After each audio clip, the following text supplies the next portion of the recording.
December 2013, which shows a gross profit of 1050,000 and net profit of 650,000. The company sell goods at cost plus markup of 20%. यानी markup में क्या चीज 100% equal होती है? Cost. The following errors, omissions were found on a detailed review of the financial statement. जब आपने detail में review किया तो आपको कुछ बातें पता चली. जैसे पहली चीज थी items not included in the statement of comprehensive income. Clearly दिया हुआ है कि कुछ चीजें उन्होंने SOCI में लिखी ही नहीं है. Number 1, free samples costing 25,000 were sent to potential and regular customers. आप कस्टमर को चीजें फ्री में क्यों दे रहे होते हैं? फॉर मार्केटिंग पर्पस, मतलब मार्केटिंग के लिए कि हमारी जी एक कमर्शियल के तौर पे जी हमारी एक नाम बन जाए कि हम फ्री में दे रहे हैं ताकि लोग उस प्रोडक्ट के यूज हो जाएं. कौन सा सिस्टम यूज हो रहा है? अगर सवाल साइलेंट है इस क्वेश्चन में तो क्या एज्यूम करेंगे? Periodic inventory system. अगर करेक्शन ऑफ एरर में एग्जामिनर साइलेंट है, it means periodic inventory system. Periodic inventory system में आपके पास कौन सी चीज हिट होती है? परचेजेस.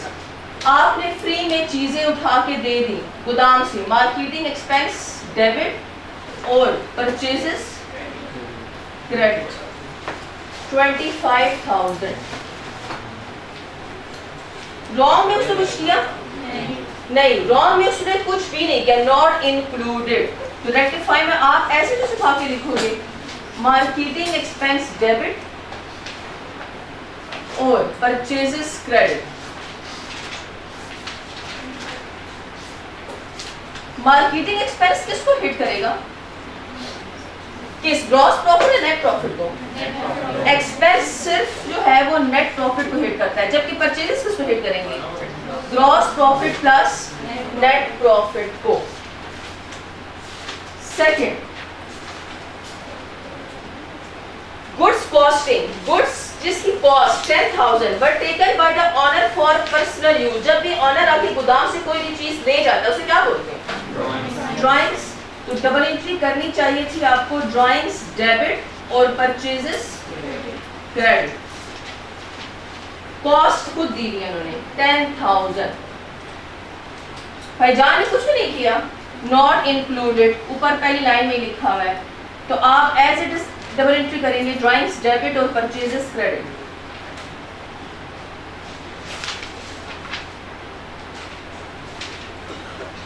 सेकंड एंट्री में क्या कह रहा है इसी के आगे लाइन में? And goods having sales value of, sales value दी हुई है, were used for office repair. आपको ऑफिस रिपेयर के लिए कुछ चीजें चाहिए थी, बजाय ये कि आप साथ वाले कंपटीटर के बाद जाके लें. जब आपके अपने गोदाम में चीज पड़ी हुई है तो आप रेफर क्या करेंगे? अपनी गोदाम से चीज ला के अपने इस्तेमाल करें कंपनी में. ऑफिस रिपेयर में इस्तेमाल हो गया. डबल एंट्री क्या होगी? ऑफिस रिपेयर डेबिट और परचेजेस क्रेडिट. गोदाम में कमी आ गई, लेकिन ये भी किससे होंगे? कॉस्ट या सेलिंग प्राइस से? कॉस्ट. और यहाँ पे उन्होंने क्या दी हुई है? 2500. मार्कअप है C plus P is equal to S. Markup में क्या चीज 100% इक्वल होती है? कॉस्ट. P इधर कितना है? ऊपर दिया है, तो S कितना आ गया? 120%. यानी जो 2500 है ये 120% की इक्वल है. कॉस्ट 100% निकालनी पड़ेगी. कितनी है? 208. तो डबल एंट्री होनी चाहिए थी 2083 से. भाईजान ने कुछ भी नहीं किया. As it is double entry लिखेंगे ऑफिस रिपेयर डेबिट और परचेजेस क्रेडिट.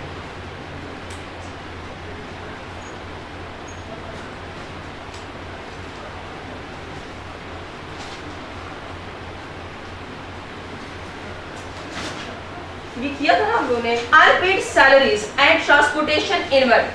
कैरेज इनवर्ड या ट्रांसपोर्टेशन इनवर्ड किस में जाती है? कॉस्ट ऑफ सेल में, अदर एक्सपेंसेस में? कैरेज इनवर्ड या transportation inward cost of sale में जाती है, जबकि कैरेज आउटवर्ड किधर जाती है? अदर एक्सपेंसेस में. तो आपको डबल एंट्री करनी चाहिए थी कैरेज इनवर्ड या ट्रांसपोर्टेशन इनवर्ड डेबिट एक्सपेंस और कैश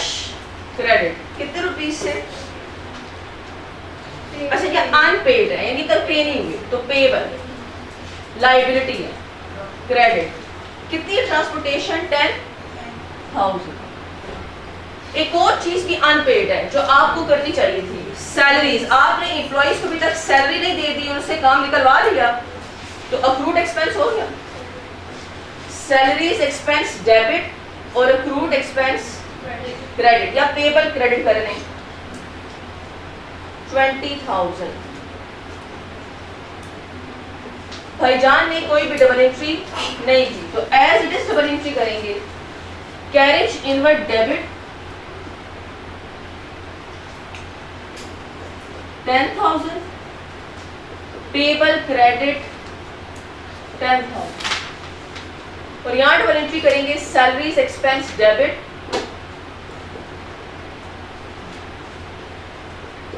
अक्रूड एक्सपेंस क्रेडिट।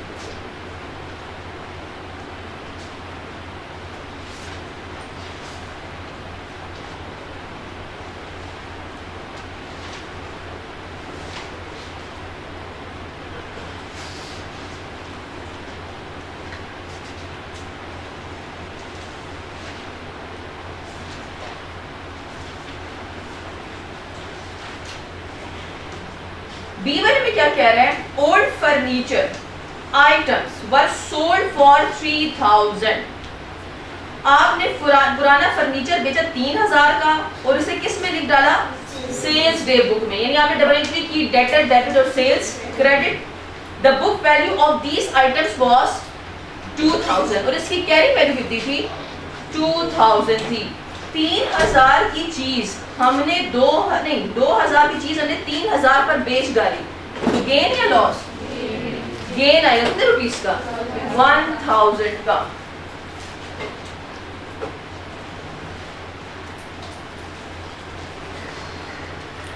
क्या डबल एंट्री करनी चाहिए थी अमीन, कल आप थे, इधर आए थे, बताएं जरा क्या डबल एंट्री करनी चाहिए। बी की एसिड बिक रहा है, डिस्पोज ऑफ हो रहा है तो क्या डबल एंट्री होती है। क्या यहाँ पर एसिड की कॉस्ट दी हुई है, नहीं। जब एसिड की कॉस्ट ना गिवन हो, एक्युमुलेट डेप्रिसिएशन ना गिवन हो तो फिर हम किससे डबल एंट्री करेंगे, कैरिंग वैल्यू या नेट बुक वैल्यू से। आपके पास फर्नीचर है, फर्नीचर चला गया, बिक गया, क्रेडिट। नॉर्मली हम यहाँ पे कॉस्ट लिखते हैं और यहाँ पर डेबिट एक्युमुलेट डेप्रिसिएशन, क्योंकि यहाँ पे ना एक्युमुलेट के बारे में पता है ना कॉस्ट के बारे में पता है तो यहाँ पर हम क्या लिखेंगे, कैरिंग वैल्यू। कैरिंग वैल्यू थी 2,000। कैश मिला हमें, कैश डेबिट 3,000 तो कौन सा साइड कम है, क्रेडिट, तो यहाँ पर क्या जाएगा, गेन ऑन डिस्पोजल। हमें ये डबल एंट्री करनी चाहिए थी कि 2,000 की चीज 3,000 पे बेच डाली और हमें फायदा हो गया 1,000 का। भाईजान से क्या समझ बैठा, सेल्स, यानी उसने डबल एंट्री की debtor debit sales credit. Amount कितने से, 3,000। सबसे पहले जो चीज खामखा होती है हम उसे खत्म करते हैं, डेटर डेबिट को खत्म करना है तो डेटर क्रेडिट कर देंगे, सेल्स क्रेडिट को खत्म करना है तो सेल्स डेबिट, और फिर एज इट इज ये वाली डबल एंट्री उठा के लिखेंगे, कैश डेबिट गेन क्रेडिट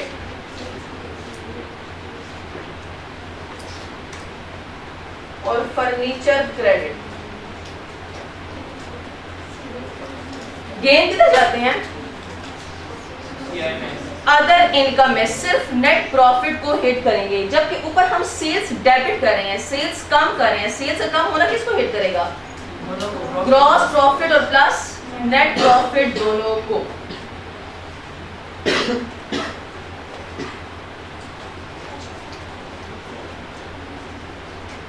ये आपने घर में नहीं किया था,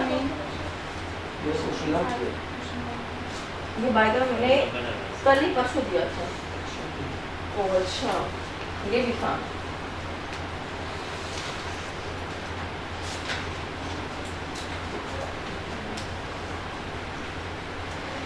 मेरे ख्याल से बस कल का दिन देना काफी होगा कैश पेरेंट्स को।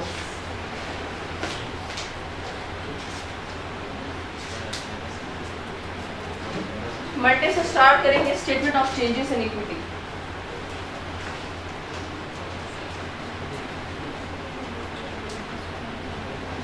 सी ₹24,500 were paid to a creditor as full and final settlement of an amount of 25,000 and debited to purchases। आपको पैसे आपने कितने दिए? 24,500 बैंक क्रेडिट हो जाएगा टू क्रेडिटर। क्रेडिटर के बनते कितने थे? 25,000 बनते थे, 24,500 में जान छुड़ा ली तो 500 का क्या मिल गया आपको? Discount receive. आपको डबल एंट्री करनी चाहिए थी, क्रेडिटर कम हो गए डेबिट फुल अमाउंट से। 25,000 कैश या बैंक आपकी जेब से गया, 24,500 तो क्रेडिट साइड पर आएगा डिस्काउंट रिसीव 500। क्रेडिटर को 25,000 देने थे, दे दिए 24,500 तो 500 का आपको डिस्काउंट मिल गया, यानी आपकी इनकम हो गई। लेकिन भाईजान ने क्या किया? परचेसेस में डेबिट कर दिया। अकाउंटेंट एक चीज तो गलत नहीं लिखता, कैश। उसने कैश क्रेडिट सही लिखा होगा 24,500 और डेबिट में क्या लिख दिया? परचेसेस डेबिट लिख दिया और कह रहे जी चलो डबल एंट्री इक्वल हो गई। लेकिन आपने खामखा कौन सी चीज लिखी हुई है? परचेजेस। डेबिट को खत्म करने के लिए क्रेडिट करेंगे, और क्या चीज लिखेंगे डेबिट साइड पर जो लिखनी चाहिए थी? क्रेडिटर डेबिट 25,000 और क्रेडिट साइड पे आना चाहिए था डिस्काउंट रिसीव 500।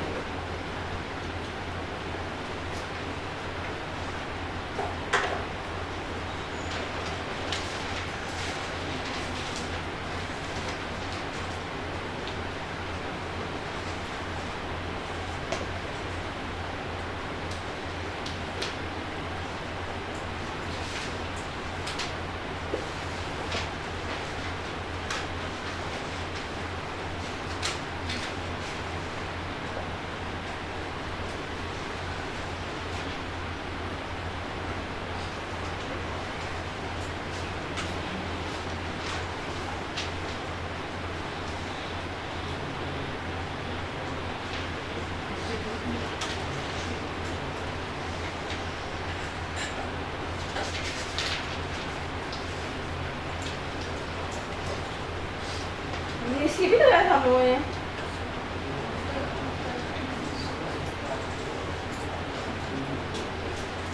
ये मेरे साथ रूम जाकर दूसरे क्लास में जाके सही हो जाता होगा।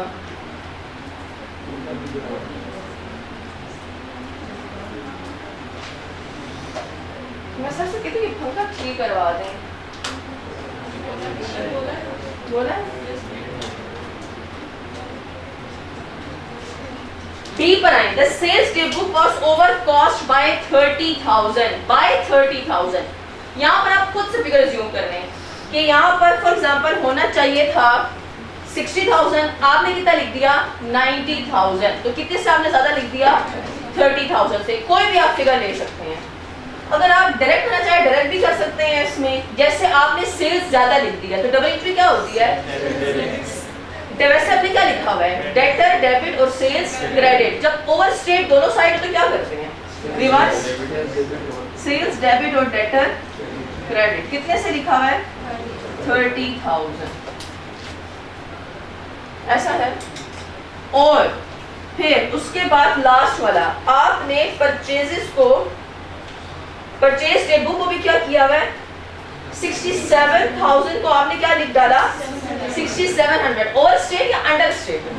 Under state. तो होनी चाहिए सेम साइड पर परचेजेस डेबिट और क्रेडिटर क्रेडिट। कितने रुपीस से कम लिखा हुआ है? 60,000।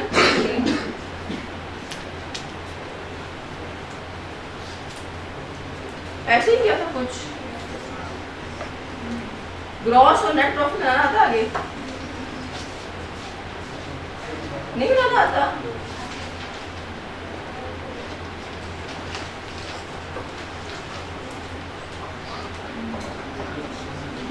सर मेरे सवाल आपने हद तक क्या है नेट प्रॉफिट? नेट प्रॉफिट और ग्रॉस प्रॉफिट मसला है।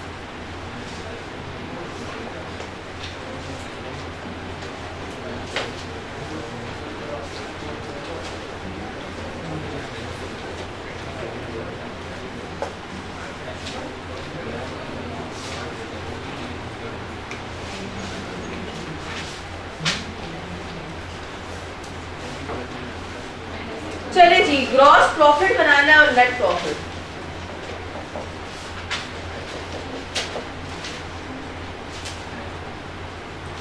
आपको गलत ग्रॉस प्रॉफिट कितना दिया हुआ है सवाल में? 1050,000 और नेट प्रॉफिट गलत कितना दिया हुआ है? 650,000। पॉइंट नंबर 1 से जाए जरा। पॉइंट नंबर 1 में मेरे पास नहीं है, पॉइंट नंबर 1 में मुझे बताया रेक्टिफाई में आपने कौन सी चीज की है? रेक्टिफाई में देखें, परचेजेस क्रेडिट किए हैं।